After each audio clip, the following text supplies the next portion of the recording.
Right, ready? Sure. All right, it's 1 o'clock, so we'll get started here. I'm Nolan from Keystone Click, and I'm alongside my colleague Becky.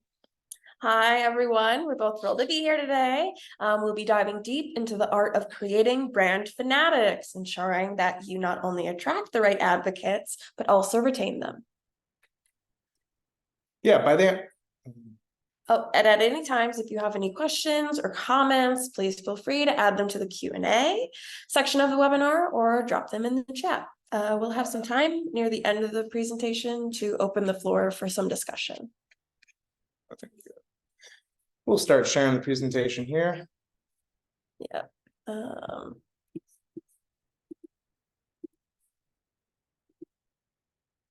All right. Yeah, so by the end of today's webinar, you'll understand the importance of brand advocacy, what marketing tactics to use for the advocacy stage of the customer journey, and how to nurture customer relationships for the long haul. So why is brand advocacy so important? All right, so for starters, it's about trust. When someone raves about your brand, others listen. This leads to faster sales cycles and ultimately increased revenue. Yeah, it's like when a friend recommends a restaurant, you're more likely to try it because of the trust factor. That's the power of advocacy with B2B. Now, to harness the power, you need to understand the B2B customer journey as well. The customer journey is the path a potential customer takes for the moment they become aware of your brand to the point where they become your advocates. Think of it like a map guiding your customer's interaction with your brand. All right, so our journey starts at awareness. Here, our goal is to capture the attention of potential customers and generate brand recognition.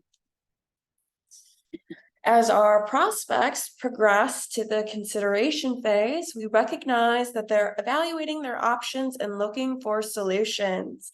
Here we implement strategies to nurture prospects and guide them towards making a purchase decision.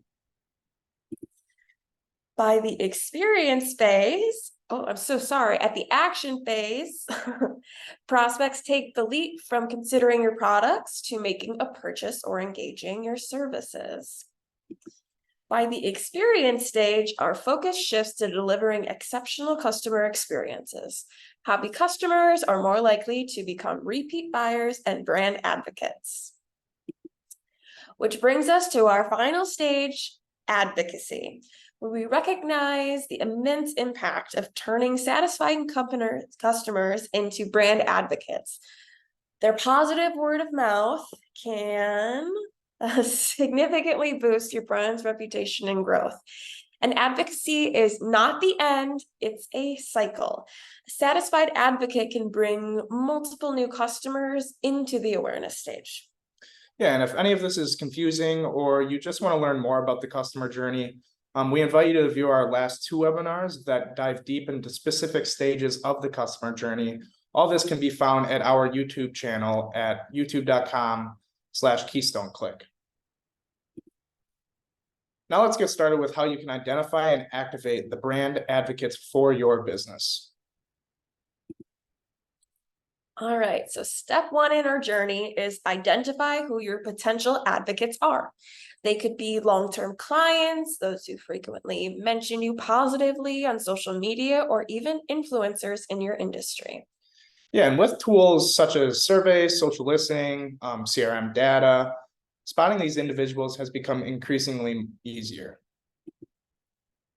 Now, once you've identified them, it's time for relationship building.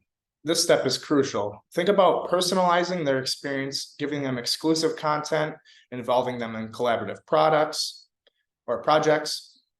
Personal touches can make a world of difference. When advocates feel valued and unique, they're more inclined to speak positively about your brand.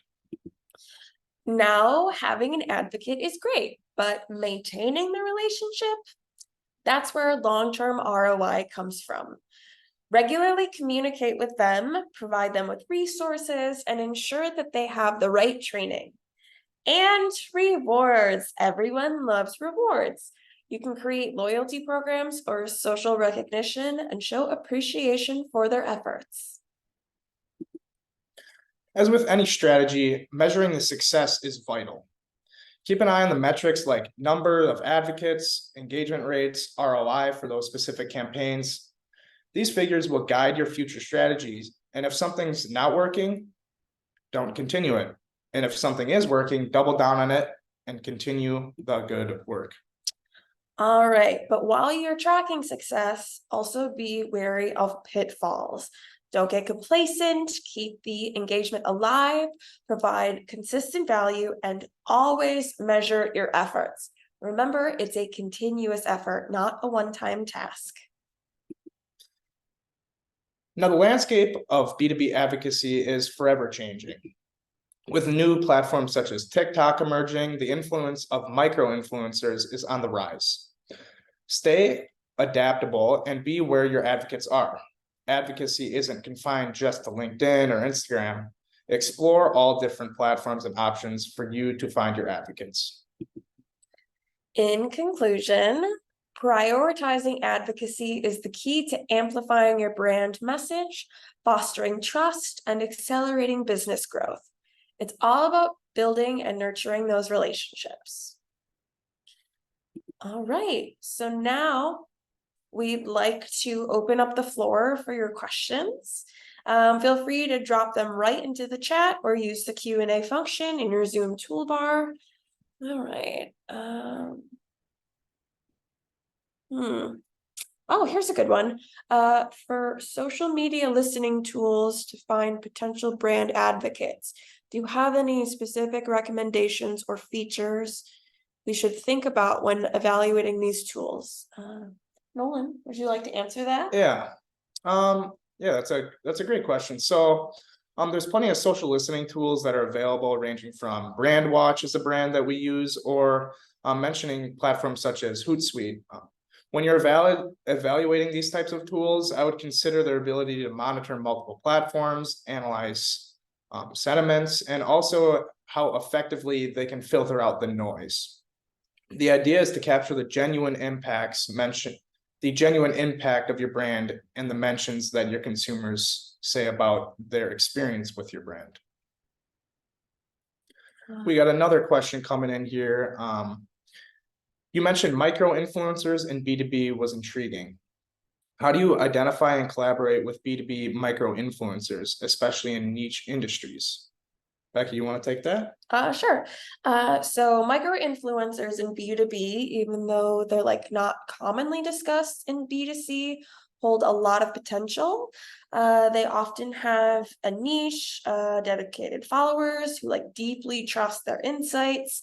So identifying them might involve looking at industry forums, LinkedIn discussions, or niche industry publications. When collaborating, offer value, maybe early access to your products or exclusive content or a platform to share their insights. It's all about mutual growth. Yeah, so as we conclude our webinar and discussion here today, I hope you're all ready to elevate your B2B marketing game and tap into the advocacy stage with your clients. Yeah, as a thank you for spending your valuable time with us, and for those watching as a replay later, we would like to invite you to a free consultation with any of our account managers at Keystone Click to get an idea of the effectiveness of your content strategy and your B2B customer journey. You can use the URL listed here or scan the QR code in the slide to jump straight to our website and fill out the contact form. Yeah, and now that we're concluding this webinar, I would love to invite you guys to our next webinar that is happening on October 19th, where we're going to start our next 3-part series on branding and talking about when it's time for a rebrand. Thank you once again for joining us for this part of the webinar. If you have any further questions or need assistance with your marketing efforts, never hesitate to reach out to our team at Keystone Click. Thanks for joining. Yeah. And You're welcome to email Nolan, myself, or any of the team members at the email addresses listed here, or connect with the Keystone Click team on any of our social media channels. Have an amazing day and best of luck on your journey towards business growth. Bye. Bye.